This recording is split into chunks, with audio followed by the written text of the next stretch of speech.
Have you ever wanted to be James Bond in the helicopter where you're flying around in between buildings doing somersaults, killing bitches? Well, guess what, motherfucker? You're not James Bond, and you know what? Probably none of us are ever going to be on that level. But thankfully, we have Battlefield, and thankfully, I think I figured out how to be James Bond in the fucking game. So, you know what? I hope you stick around for these tips and tricks. I might be full of shit. This is a very real possibility, but I'm going to be giving you just my insights, my thoughts on how to be good in the helicopter. I really just recently broke my plateau. I've always been kind of average with it. I'd get, 7, 10 kills, and then I'd die. And then I just, all of a sudden, something clicked in my head. It's just like riding a bike that one day you get up and just, boom, you're off and running. So now I'm getting like 30, 40 kills, only dying a few times, like 2 or 3 times. And it's really satisfying. So I really just want to bring this fucking information to you. That way we can have some legit fucking helicopter battles. Because I'm tired of going up against noobs. So bring your shit to the ball game, son, and we'll see what goes down. Now, the first thing that you want to do when becoming a good helicopter pilot, in my opinion, and this really goes with anything gaming related. I mean, you can apply this to fucking life, but I'm not a life coach, so we're not even going to fucking get into that. But, confidence is a huge factor when learning how to fly one of these fucking things. I can tell you right now, if I was not confident in the fact that I'd become a good helicopter pilot, I would have fucking quit. I got so irritated and pissed off. I got to the point where I wanted to throw my controller against the wall. You know, because I'd either get hit by the AA guns or stingers, or I'd hit a tree or a mountain, or I'd hit the, I'd hit anything. I mean, I'd probably hit a cloud if it was fucking possible at the beginning. I just wasn't good, man. So, I had belief in myself, though, and I was like, I can fucking do this. And big shout out to my man, Abram. He made an excellent helicopter tutorial, probably way better than whatever the fuck I'm about to put out. So I'm going to link his channel in the description. I'll link the video. You should really check it out, because it's a piece of work, and he really put a lot of time into that. He always does. Okay, so the first thing that you gotta fucking do, man, is get into the firing range. If you really want to, be on top of your game, go into the firing range. Who gives a fuck if you crash? No one's watching you. You're not competing against anyone but yourself.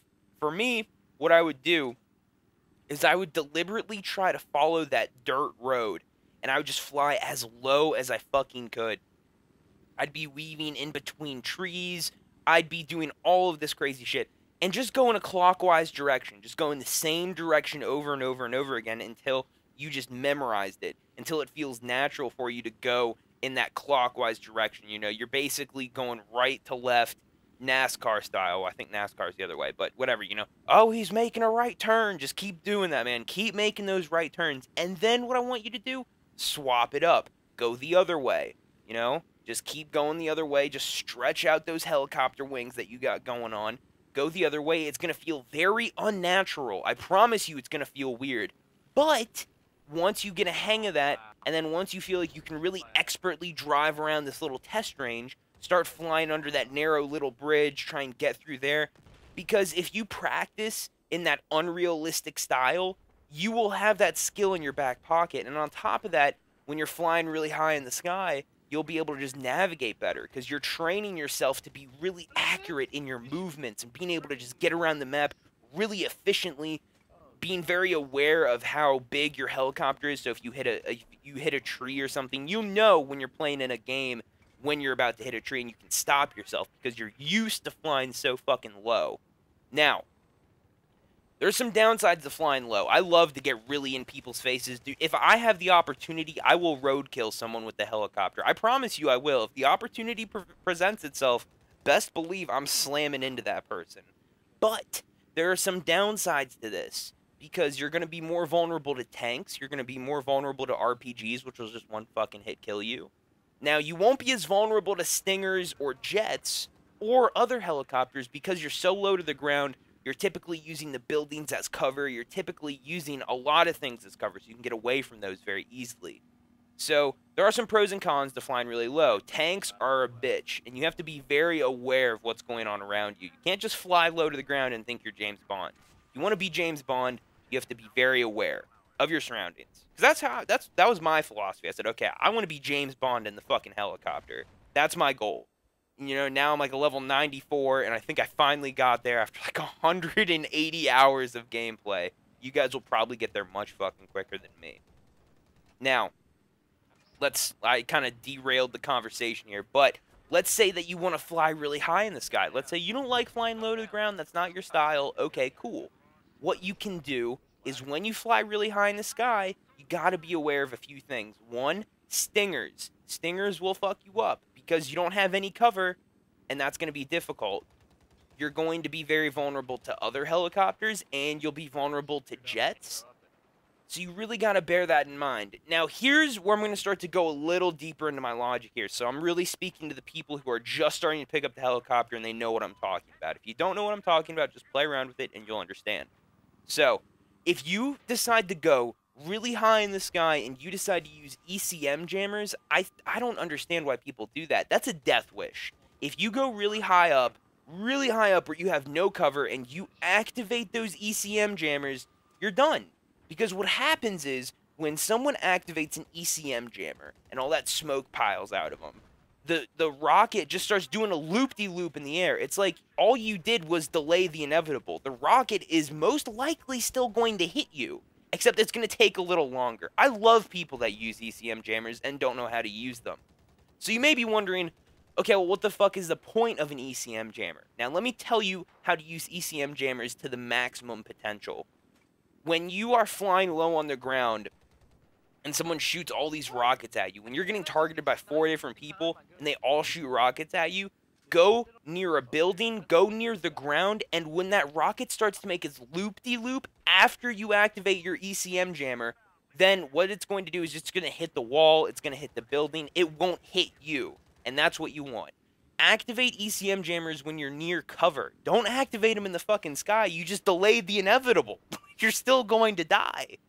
If you like to be really high up in the sky, use IR flares. Don't use ECM jammers, because chances are you're going to get hit. I think it's like 50-50. I don't know what the chances are. The rockets are spinning around like a tornado, and it's really nerve-wracking, because you see these things just flying around your helicopter, and you're like, I don't know if I should keep moving forward, or stand still, or just let this rocket do whatever the fuck it wants. It's scary. So, make sure that you're on top of your shit. Don't use ECM jammers when you're in the clouds, man, and you're just watching stuff. You're just gonna die. So, that's like my first tip that I really see a lot of people mess up on.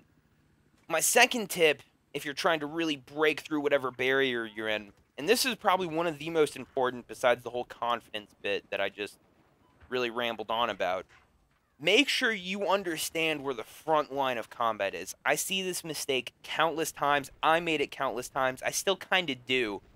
Make sure that you understand where your team is and where the other team is. Typically, there's a clashing point in the middle of the map or somewhere on the map. You don't want to put your helicopter behind enemy lines. It just makes sense. You know, if you're trying to become better at this fucking stupid little helicopter that's like a little buzzfly, you know, buzzing around in the air, you don't want to just run into the enemy base like a charging rhinoceros. Make sure that you're behind, you're behind your friendly lines. You find where all the action is. You swoop in, get a few kills, get out of there, circle back around, get a few kills. When you've overstayed your welcome, back the fuck out of there. Once you use any type of ECM jammer or flare, I don't care if you have 100 health, get out of there and wait for that shit to recharge. Then go back and keep doing it. Keep repeating. Rinse and repeat, son. Also, if, let's say, you don't have a crew in your helicopter, this applies really to the little birds. If you're in a little bird and you're flying solo, my suggestion to you is to make sure that your helicopter lasts. Once your helicopter may be at 25 health or 30 health, switch to the passenger seat and let the helicopter float to the ground while you're repairing it. I mean, you can just repair it, get it back up to 70 health, and switch back around into the driver's seat, and then just keep flying away. And that's all you gotta do. So, to me, that's really, really helpful, and if you're flying solo, that's a life-saving tip. And I really found that out the hard way. It took me a long time to figure that one out, so I really hope, if you guys are still even fucking listening, that you incorporate that into your gameplay. So remember, You want to be behind your friendly lines, figure out where that main point of action is, and just dive in, but don't fly around like a retard. Because let me tell you something. I've seen many times where a little bird, or even a viper, I don't know why the fuck they even try to challenge a little bird, but a little bird will fly into our base and try to kill me. And I'll say, okay, I'll switch to the passenger seat, and I'll just keep healing myself while, you know, my team starts to realize that there's a helicopter in our fucking base. You'll see the AA guns pop out. You'll see the Stingers pop up. That thing has no chance. It's done. It's sitting there trying to kill me while I'm just repairing it because the engineers are overpowered with the repair tool. I'm sitting there repairing it, and that little bird's going to die. And then I get back in mine, and I just kind of, I keep doing what I'm doing. Killing shit, backing up, going in, backing up. Very simple stuff. It's not complex. You could break this down into a few solid points. Make sure that you're not overly aggressive. Use ECM Jammers against a wall. Make sure that, you're on top of your shit. Be confident. Take some risks. Play like you're the best. It's not too difficult. The last tip that I'm going to give you guys, this may be somewhat simplistic, is if you're going to use a helicopter to kill a lot of infantry, use the 25mm cannons. They're just those big fucking cannons that you see me using. If you're trying to kill other helicopters, though, miniguns are the way to go. Miniguns are really, really powerful because you can actually kill people in the helicopter before the helicopter blows up. You can essentially snipe someone out of a helicopter.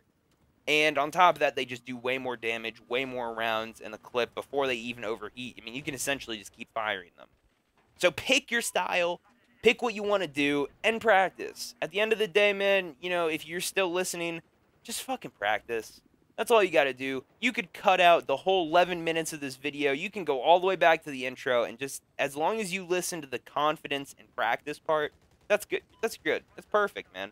Could have made this video 1 minute and 30 seconds long, but I chose not to. I really wanted to go in depth and show you what I know. I'm not the best by any stretch of the imagination, but if you have some really cool tips for me, I'd love to fucking hear them. See you guys later. Take it easy, and as always, have a beautiful fucking day.